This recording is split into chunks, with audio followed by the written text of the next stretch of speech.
Bom dia, meninas! Tudo bem? Como eu falei com vocês, hoje a gente tem uma participação super especial da Sofia, tirando Oi.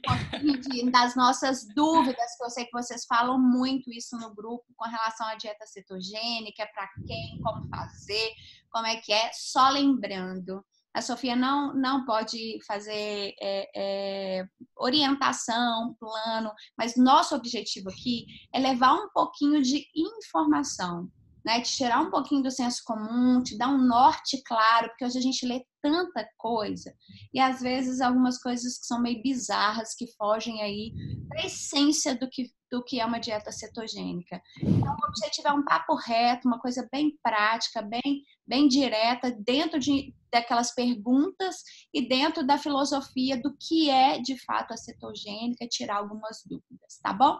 Bem-vinda, Sofia. Obrigada. Pode tocar o barco. E é Então isso. tá bom. Conte um pouquinho para a gente. A gente podia começar nesse primeiro momento desmistificando, orientando o que de fato é, né? Sim, É, isso é, mesmo.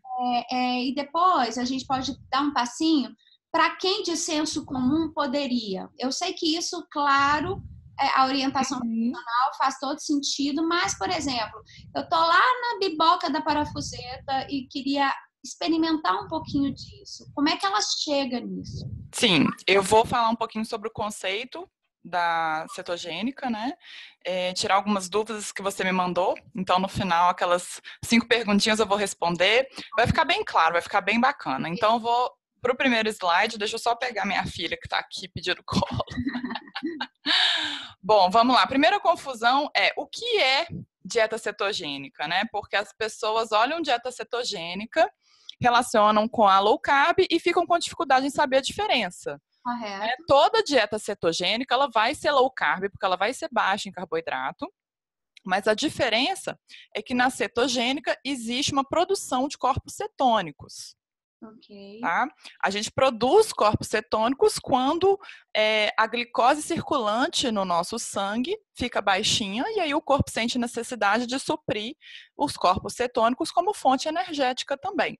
Uhum. Então, existe uma quantidade de gramas de carboidrato que geralmente as pessoas consumindo elas vão produzir esses corpos cetônicos, por isso que disse que uma dieta cetogênica tem entre 20 e 50 gramas de carboidratos líquidos, porque a maioria das pessoas consumindo essa quantidade vai produzir corpos cetônicos.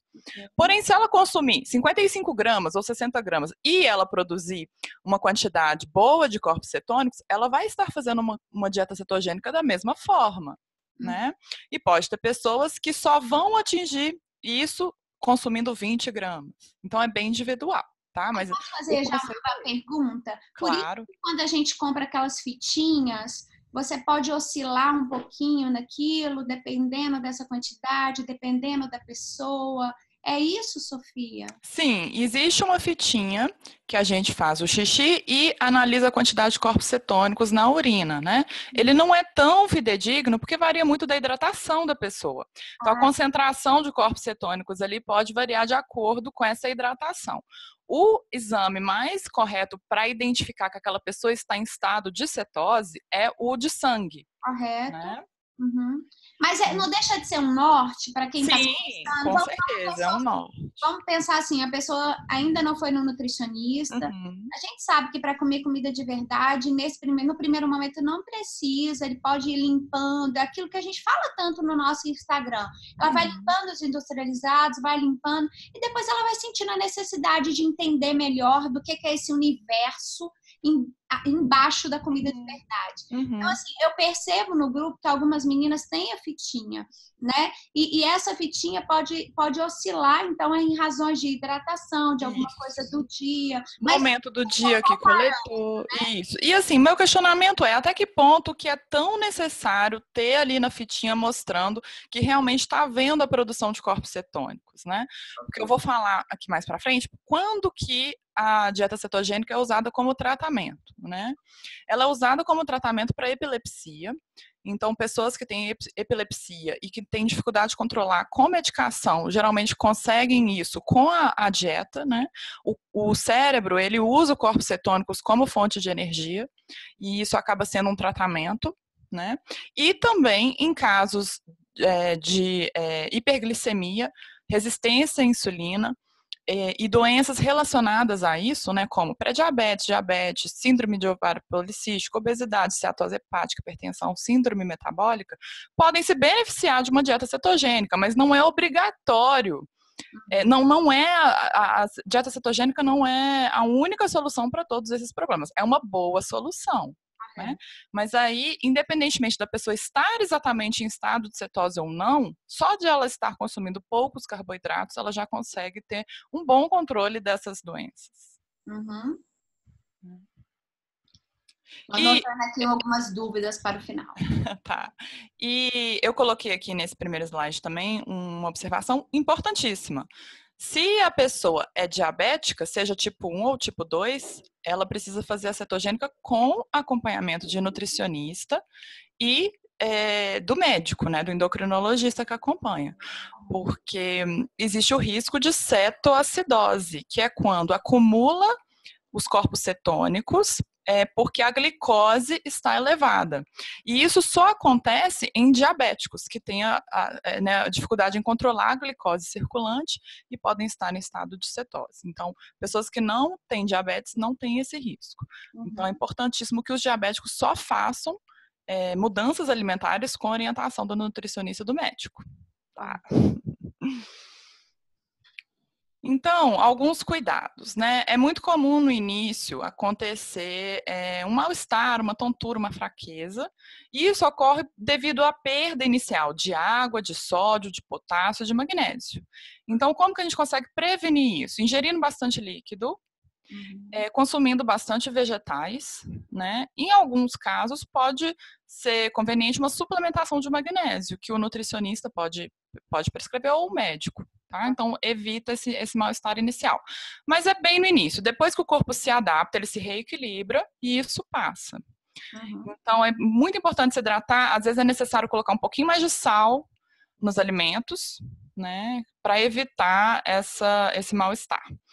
Outros cuidados de micronutrientes, né? As pessoas ficam só preocupando em carboidrato, proteína e gordura e esquecem que a gente também tem vários micronutrientes importantes, inclusive o magnésio, né? Mas tem a vitamina C, todas as vitaminas, né? Complexo B, etc. Então, a longo prazo, convém verificar se essa alimentação está diversificada, com vários nutrientes, né? Porque eu percebo que as pessoas que estão fazendo cetogênica, elas ficam meio que com preguiça de comer, né? Porque depois de um tempinho, a vontade diminui consideravelmente. Reduz muito a fome.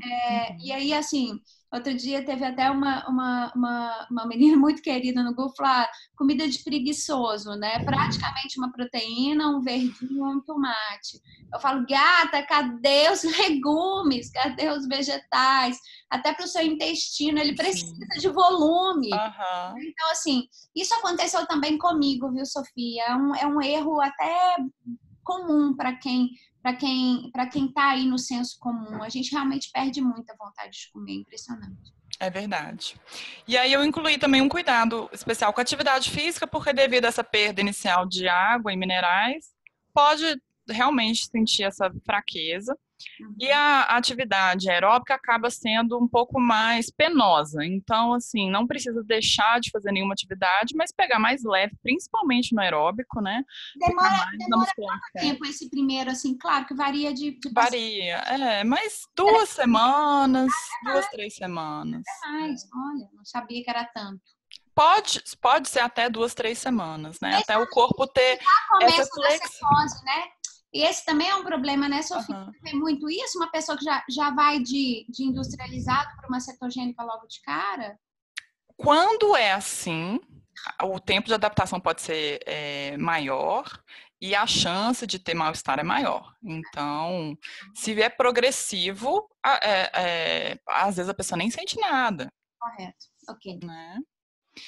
E aí, outro cuidado, né? Quando a gente reduz os carboidratos, no lugar desses carboidratos ou vai vir gordura ou vai vir proteína, né? Então, a importância de ter um plano individualizado para estar consumindo proteína o suficiente, né? Que às vezes as pessoas pensam assim, a dieta cetogênica é só comer gordura. E esquece um pouquinho da proteína. Então, se for uma alimentação a ser seguida por um prazo maior, especialmente, né, é melhor fazer um cálculo junto com o nutricionista. Outro ponto muito importante, a qualidade das gorduras e da alimentação em geral, né? Porque Coca Zero é cetogênico, mas não é saudável, é um industrializado, ultraprocessado, né? Para mim, uma pessoa que tenta uma cetogênica, ela já passou pela comida saudável, pela comida de verdade. Assim, eu acho Nem sempre.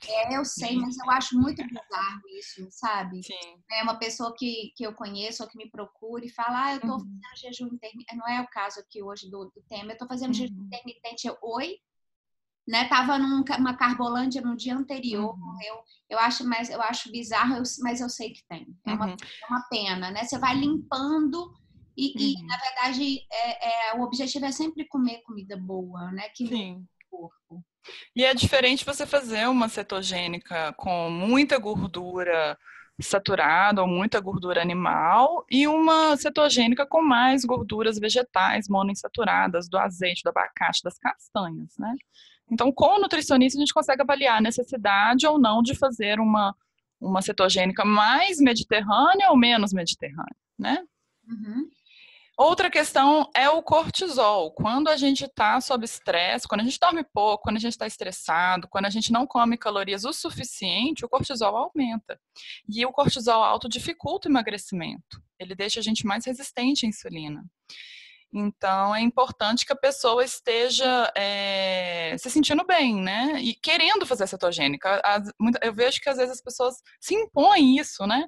Uma contraindicação é você não querer. Se você não quer fazer cetogênica, é melhor não fazer. Excelente. Procura um outro caminho, procura um meio termo. E até porque ainda mais porque esse material para ser divulgado nas minhas mentorias, ainda mais porque a colega lá tá fazendo e tá tendo um puta resultado, e às vezes quer copiar aquilo, né? Mas a história dela, a trajetória dela, talvez ela não abra mão de alguns tipos de alimento que para ela faz muito sentido. Então, acho que é uma excelente observação. Sim. É verificar a sua história, aquilo que faz sentido para você, né, para você realmente avaliar isso. O metabolismo é muito complexo, não é só, né, não é só mecanismo, não é só macronutriente. Quando a gente pensa cetogênico, é basicamente isso. E a gente tem que ver a pessoa como um todo. Eu adoro seus stories, as suas considerações.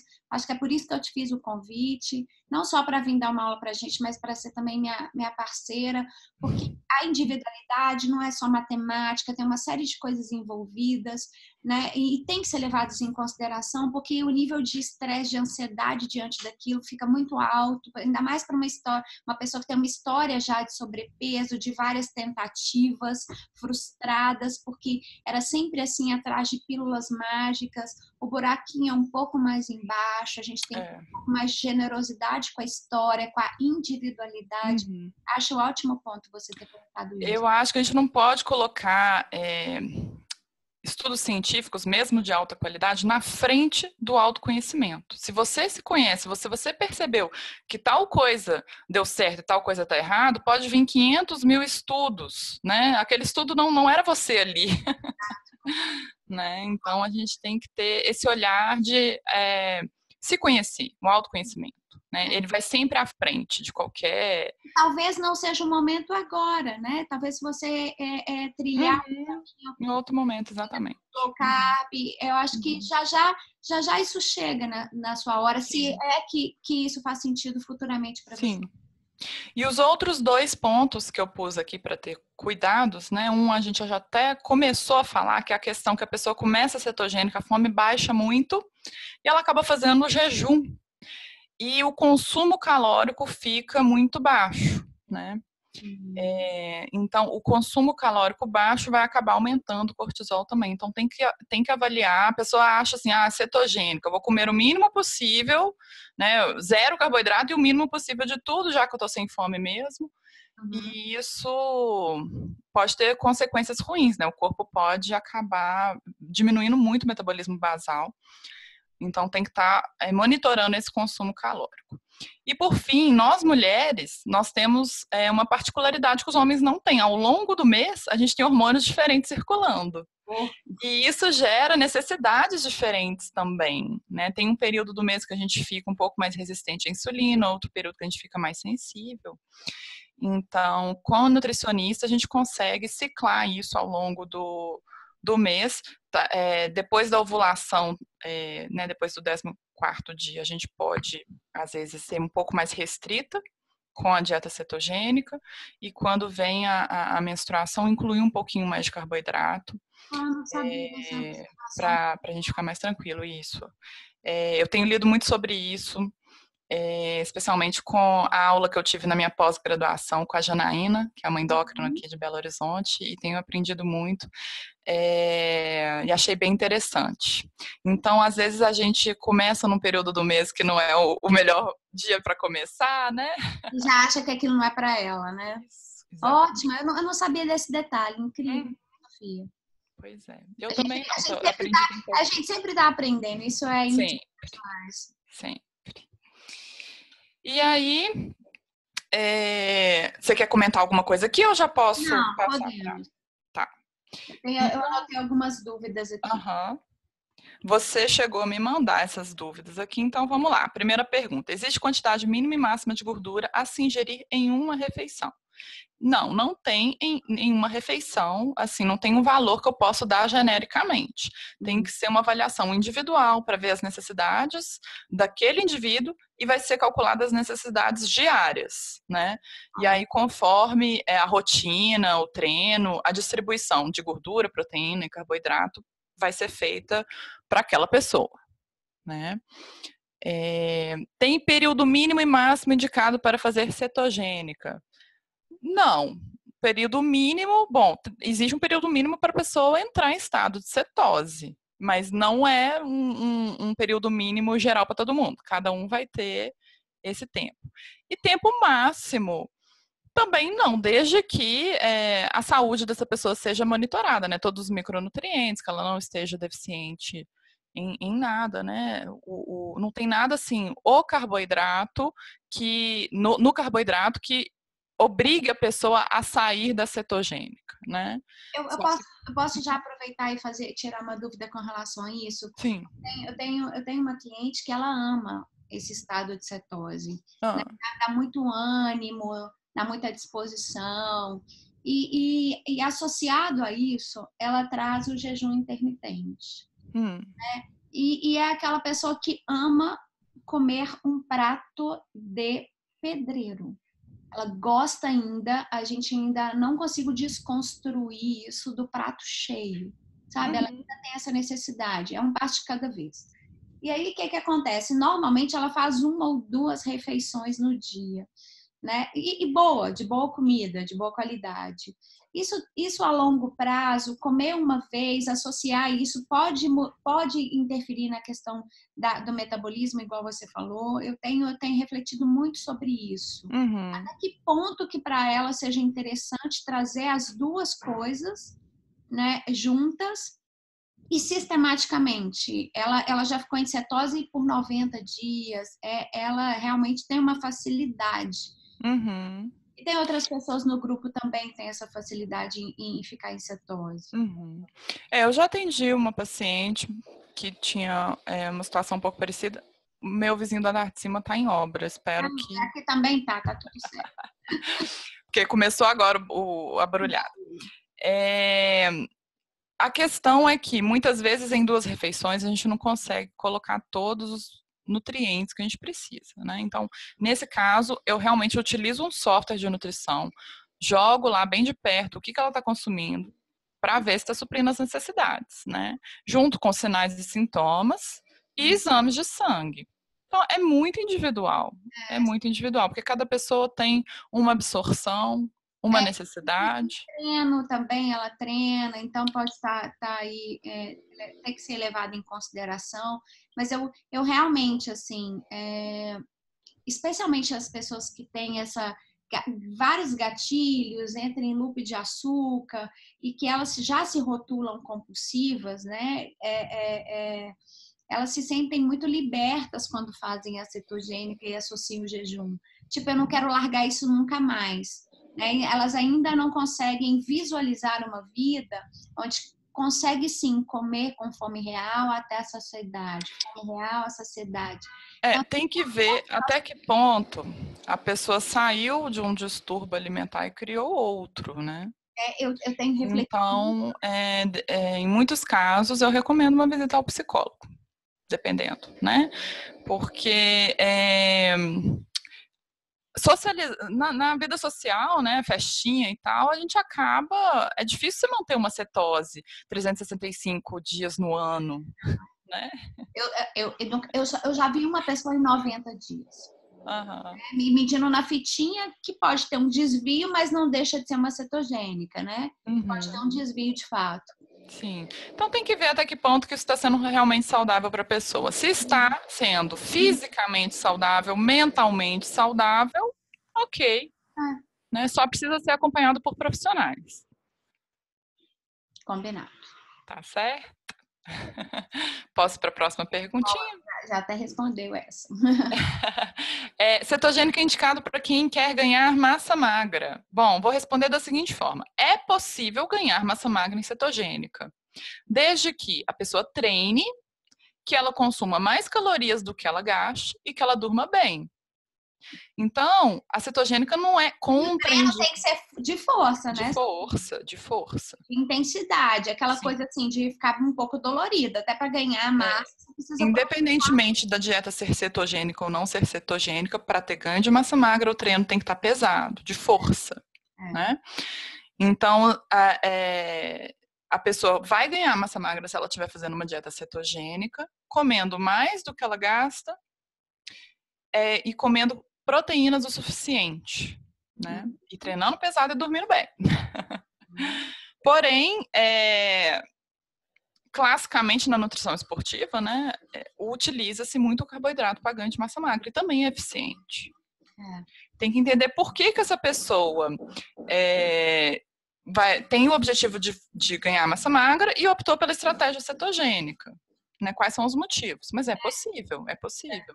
Alinhar a sua expectativa, né? E também sentir se o seu treino está sendo eficiente, especialmente no treino de perna, né? Onde exige muito da gente. Quando a pessoa está adaptada, acaba não tendo uma diferença muito significativa em desempenho, não. Mas no início, realmente, o desempenho cai. Imagina. Bom, próxima perguntinha. Devido à baixa ingestão de carboidrato, é recomendável seguir com treinos habituais, mesmo o treino de força, ou tem observação especial para dias de treino de força? A gente até já respondeu, né? Com relação a treino de força, ele não é o que mais, assim, em termos de desempenho, sim, acaba impactando no início, né? Então a pessoa pode pegar mais leve, mas o aeróbico que acaba a pessoa não dando tanto conta de fazer, né? Então, pegar leve nos 2 treinos nas duas, 3 primeiras semanas, convém, até a pessoa adaptar. Depois volta ao normal. É indicado para quem tem dores de estômago ou já teve gastrite. Tem que avaliar qual foi o motivo da dor de estômago e da gastrite, né? Porque a gastrite ela pode ser causada por hábitos alimentares ruins e também por bactérias. Então, quando a gente faz uma cetogênica de boa qualidade, né, a gente vai tirar açúcares, então vai até ajudar na questão da gastrite. Mas tem que ver qual está sendo a causa. Se foi uma bactéria, precisa tratar, às vezes, com antibiótico. Agora o barulho aumentou, você deve estar ouvindo aí, né? Não tá, mas não tá ruim. Tá dando. Bom, eu acho que consegui responder, né, essas perguntinhas. Me conta uma coisa, Sofia. A pessoa, vamos pensar o seguinte: a pessoa já respira da comida de verdade, porque isso é muito comum no meu grupo. Raras exceções de uma pessoa. Tá? E se também, não tem uma ingestão muito alta de farinha. Eu já dei uma olhadinha em algumas dietas. Mas a pessoa quer experimentar uma cetogênica, não tem fitinha, não vai fazer os exames. O que ela sente? sabe, o estado de cetose. Eu já vi gente falando que o hálito muda. Eu já vi gente falando que até sente do colega que parece que ele bebeu, né? Que tem um certo álcool ali. Como é que ela sente, assim, para uma pessoa que... Não uma pessoa que está começando ou que quer recomeçar, por exemplo, eu não faço cetose há muito tempo. Eu quero aí recomeçar. Como é que eu vou sentir? É comum ter esse cheiro diferente no hálito, mas é muito subjetivo, é um parâmetro muito subjetivo. Então, a pessoa pode estar em cetose e ter esse odor, mas não conseguir identificar, ou estar em cetose e não ter esse odor. Então, é difícil você falar, mas a pessoa vai sentir com bastante energia, né? Porque os corpos cetônicos, eles são fonte energética. Então, talvez no início a pessoa tenha uma certa dificuldade de dormir, porque está com muita energia, depois isso normaliza. Eu já ouvi falar, nossa, meu tico, meu teco fica assim, ó, alinhadinho. Isso acontece. Realmente tem essa. Mas são parâmetros muito subjetivos, então é difícil, sabe? Eu sou bem objetiva, então... E aquilo que eu falei no início, até que ponto é tão relevante bater no martelo que está em estado de cetose ou não? Né? Eu acho que pode ser, pode ser até uma neurose, entre aspas. Sim, assim. sim. E existe uma cetose um pouco mais leve, uma cetose um pouco mais profunda, né? Eu acho que o importante é você tá tendo o resultado que você buscou com a estratégia alimentar. É mais importante do que você ficar realmente batendo martelo. Estou em cetose, não estou em cetose, né? Eu concordo. Outra coisa que eu queria te perguntar também, eu já vi sobre isso, já vi alguns comentários de alguns colegas. Eu estou em cetose, mas eu saio. Eu abro alguma janela. Até que ponto que essas exceções, se forem demais, não sei se é pouco ou se é uma, por exemplo, uma exceção na semana, até que ponto essa entrar e sair primeiro? Para entrar em cetose não é tão simples, né? Tem gente que demora mais. A gente viu no grupo e tem gente que entra um pouco mais rápido. Mas até que ponto que é legal sair, mesmo se for de quando em vez? Se para essa pessoa, para esse paciente, talvez não é melhor tentar uma low carb, mais sequinha, e depois vai fazendo esse período de transição. Até que ponto que entrar e sair vai ser legal, entende? Eu não vejo muito problema desde que a alimentação esteja com uma boa qualidade, né? O que vai acontecer é que vamos supor que todo sábado essa pessoa vai lá e coma um pouco mais de carboidrato, mas carboidratos saudáveis, né? Minimamente processados, in natura, tubérculos, frutas, grãos, né? Não brigadeiro. Correto. Ela vai estar sempre num estado de cetose leve, porque, né, uma vez por semana ela vai sair da cetose e retornar, então ela não vai ter um período muito longo dentro da cetose. Se funciona para ela está saudável e, né, não é nenhum tipo de desequilíbrio também emocional, de ai, nossa, eu não aguentei e tive que ir lá comer, né? Ainda tem essa situação, assim, gerar 1 milhão de culpas porque eu não estou dando conta. Mas o fato de todo sábado a pessoa comer um pouquinho mais de carboidrato, eu não vejo como justificativa para, então, de segunda a segunda você vai ter que inserir aí um pouquinho mais de carboidrato, entendeu? Isso aí não faz muito sentido, mas é muito individual, tem que avaliar caso a caso o que é que está acontecendo, né? As outras coisas que estão envolvidas aí, né? Mas eu não vejo problema em escolher 1 ou 2 dias na semana, em comer um pouco mais de carboidratos do bem. Eu concordo. Sofia, eu acho que isso aí, ó, a gente já falou um pouquinho dos corpos cetônicos, como ela se sente, os níveis a gente falou lá no inicinho, sair ou não, né? A gente falou um pouquinho sobre uma refeição e associar jejum, até que ponto que isso é legal. Eu acho que ficou bem claro aí. Deixa eu ver se tinha mais alguma dúvida aqui. As meninas podem... Conteúdo. Não, era a diferenciação de cetogênica para low carb, que você já falou lá. Né? Eu acho que é isso. Tem mais alguma consideração que você acha que a gente precisa abordar? Não, eu acho que a gente falou os principais pontos, eu me coloco à disposição, né, posso responder perguntas individualmente, é só me mandar ou por Instagram, por e-mail, que se precisar eu volto aqui ou respondo diretamente para a pessoa, estou totalmente à disposição. Tem o seu arroba aqui no final da apresentação? Não, esqueci, mas é arroba Sofia com F, Rezende com Z. Até parece que as meninas não conhecem, mas se de repente alguém assistir, né? É sempre bom. Eu tenho divulgado lá sobre o seu projeto de trazer uma nova abordagem para o alimento, eu acho bem interessante. A forma com que o alimento foi apresentado, às vezes, não é a forma mais interessante, né? Então, prepará-lo de outras maneiras faz todo sentido, e foi assim para mim. E quando a pessoa realmente está disposta a avaliar uma abóbora, por exemplo, de uma outra forma, eu acho que pode começar a variar, né, o cardápio, e aí sim você conseguir manter uma alimentação saudável, um plano alimentar, uma dieta, uma estratégia muito mais tranquilo. Parabéns aí pelo projeto. Eu acho que demanda muito tempo, muita dedicação. Eu sei o que é isso, né?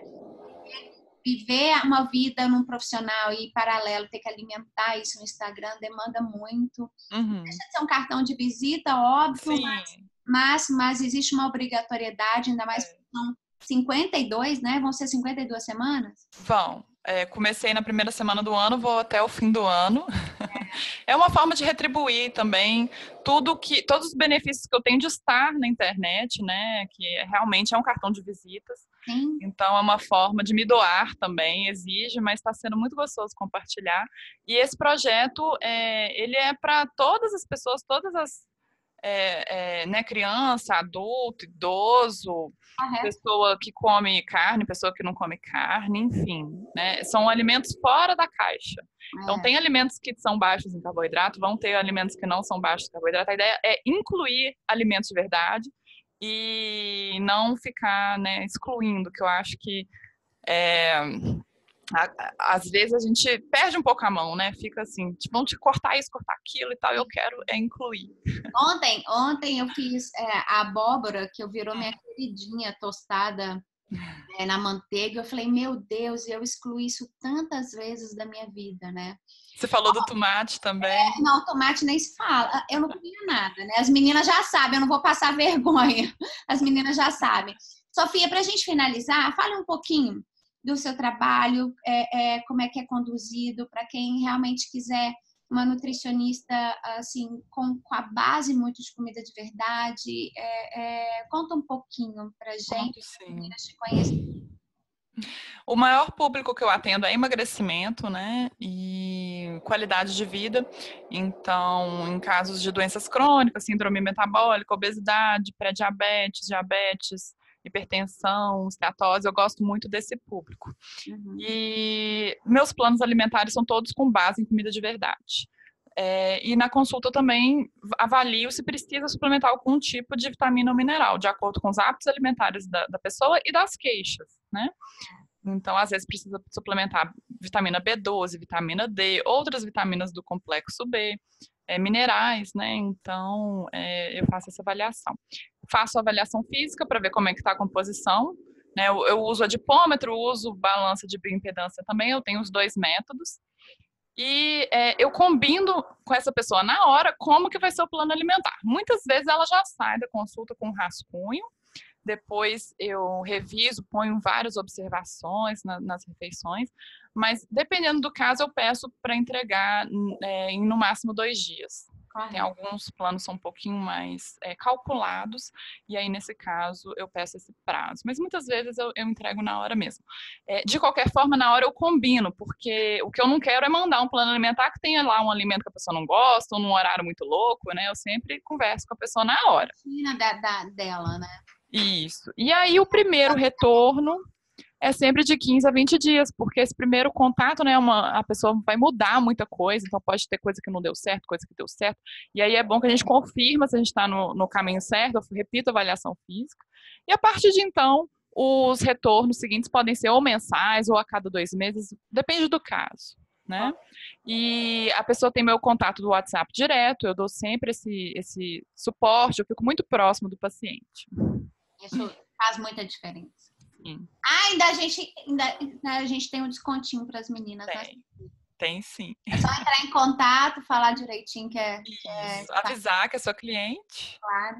É que sempre tem uma condição São especial. pessoas que já respiram de vida saudável e a gente acaba promovendo isso e dando mais uma possibilidade. Eu tenho muitas clientes que ainda não têm nutricionista, ainda estão pensando, reavaliando, mas já fizeram uma transição ou estão nela, né, para tirar os industrializados. Então, assim, eu brinco que você ter um plano para chamar de seu, às vezes é muito importante, né? Sim. Faz muita diferença. Alguém pensou estrategicamente. Ontem eu estava atendendo uma paciente minha, que já é uma senhora, e ela estava falando, hoje em dia todo mundo tem seu nutricionista, né? Porque antigamente não tinha, é uma profissão nova. É verdade, é uma profissão nova. Quando eu prestei vestibular aqui em Belo Horizonte, na UFMG, era o primeiro curso de nutrição, né, de Belo Horizonte. Eu não prestei para nutrição, prestei para letras. Eu sou formada em letras antes, né?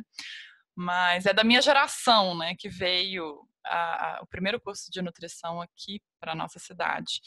E então é uma coisa nova, as pessoas ainda estão se acostumando, mas tem muitos benefícios de fazer pelo menos uma visita anual no nutricionista para fazer essa avaliação, né?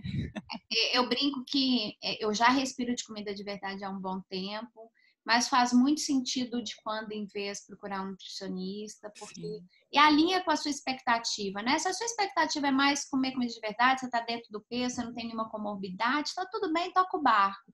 Mas se você ainda tem alguma expectativa, né, de um shape, ou diminuir o percentual de gordura, você não consegue manejar isso sozinha. Não consegue. Você precisa realmente de um nutricionista com esse olhar, uma pessoa que você confia, que bate o santo. A gente já estava falando disso, né, Sofia? O santo bate, bateu o santo, e aí sim você tem que vai... ser uma pessoa que você confia, que você gosta, que você se identifica. Eu vejo muitos médicos, às vezes, não pedem vitaminas e minerais que o nutricionista acaba pedindo em exame de sangue mesmo, né, para avaliar. Então, é importante fazer uma visitinha, assim, no nutricionista, pelo menos uma vez no ano, uma vez a cada ano, né, dependendo da faixa etária. Não, faz muita diferença, sim. Ó, um beijo grande. Prazer. Obrigada pelo convite. Eu que agradeço. Já vai pensar no outro tema para a gente poder abordar aí e levar mais informação aí para as meninas. Aí agora é aí, né? Ó, um beijo enorme, gratidão pela oportunidade e disponibilidade, viu? E se tiver alguma dúvida ainda com as meninas, eu vou subir agora para o canal. Se tiver alguma dúvida, eu mando para você. Peço para as meninas para te chamar no direct. Tá tudo isso mesmo. Tá bom. E um lindo dia. Tá bom, obrigada. Tchauzinho. Tchau. Beijo.